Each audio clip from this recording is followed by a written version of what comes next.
તો જૂનાગઢના દિલાવર નગરમાં બનેલ નવનિર્મિત સિવિલ હોસ્પિટલને લઈને વિવાદ સર્જાયો છે। તો શહેરમાં આવેલ હોસ્પિટલનું સ્થળાંતર અટકાવવા માટે માંગ કરવામાં આવી રહી છે।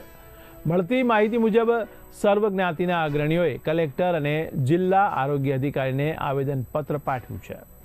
શહેરના મધ્યમાં ચાલતી સરકારી હોસ્પિટલ તાલુકાના 46 ગામના લોકો માટે આશીર્વાદ સમાજ છે, જેને વંથલી જૂનાગઢ હાઈવે પર હાલ સ્થળાંતર કરવામાં આવી રહી છે। સિવિલ હોસ્પિટલમાં સારવાર માટે લોકોને વંથલીથી 3 કિલોમીટર દૂર જવું પડે છે। તો વંથલી જૂનાગઢ હાઈવે પર નવનિર્મિત હોસ્પિટલમાં જવા સર્વિસ રોડ પણ નથી, જેથી શહેરની મધ્યમાં ચાલતી હોસ્પિટલ જે તે સ્થિતિમાં છે તે જ સ્થિતિમાં ચાલુ રાખવા શહેરના લોકોએ માંગ કરી છે। હું વલીમદ આસુમભાઈ દલ અગ્રણી વંથલી। આજે અમે મામલતદારશ્રીને પ્રાંત અધિકારીશ્રીને આવેદનપત્ર આપ્યું છે કે વંથલી શહેરની અંદર સરકારી હોસ્પિટલ ચાલુ છે અને એ હોસ્પિટલને દિલાવરનગર ટ્રાન્સફર કરવાનો પ્રયત્ન થઈ રહ્યા છે। ત્યારે અમારી રજૂઆત છે કે અત્યારે જે હયાત દવાખાનું છે તે વંથલી શહેરની 30,000 પબ્લિકને ઉપયોગી છે, આજુબાજુના 46 ગામને પણ ઉપયોગી છે, કારણ કે બસ સ્ટેન્ડથી નજીક હોસ્પિટલ છે અને અત્યારે એ સ્ત્રી હોય કે નાનું બાળક હોય દોડીને ત્યાં સારવાર માટે જઈ શકે છે અને કોઈ ગંભીર બીમારી હોય, કોઈ એટેક આવ્યો હોય તો પણ તાત્કાલિક ત્યાં પહોંચી શકે, એનો જીવ બચી શકે છે।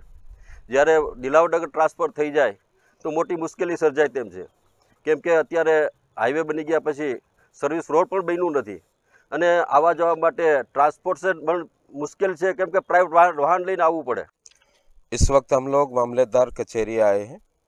हमारा आने का मकसद ये है कि इस वक्त सरकारी हॉस्पिटल सिविल हॉस्पिटल जो वंथली शहर में है और वंथली शहर में तकरीबन 30,000 से ज़्यादा लोग आबाद रहते हैं और रोज़ाना 300 से 400 लोग रोज़ाना उस हॉस्पिटल से फ़ायदा उठाते हैं, इलाज करवाते हैं।